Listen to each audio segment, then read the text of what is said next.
तर नाशिक विधान परिषदेमध्ये महायुतीचे नरेंद्र दराडे विजयी होतील असा विश्वास उदय सामंतांनी व्यक्त केलाय।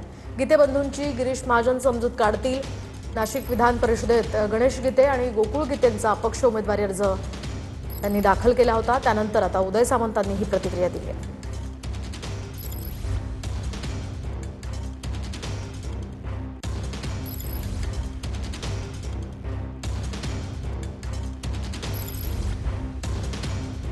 तर आपण पाहतोय गिरीश महाजन हे गीते बंधूंची समजूत काढतील असं उदय सामंत यावेळी पत्रकार यांच्याशी बोलताना म्हणाले।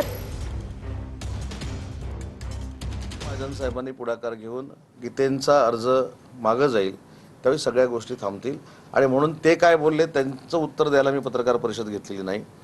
माझं म्हणणं असं आहे की शिवसेनेची मतं, भारतीय जनता पक्षाची मतं आणि राष्ट्रवादी काँग्रेस पार्टीची मतं ही सगळी एकत्र केली तर आमचा विजय हा 2/3 मेजॉरिटीनं होतो आणि त्याच्यासाठी स्वतः गिरीश भाऊ पुढाकार घेतील, भुजबळ साहेब पुढाकार घेतील आणि शिवसेनेचे आमचे सगळे एकत्र राहतील।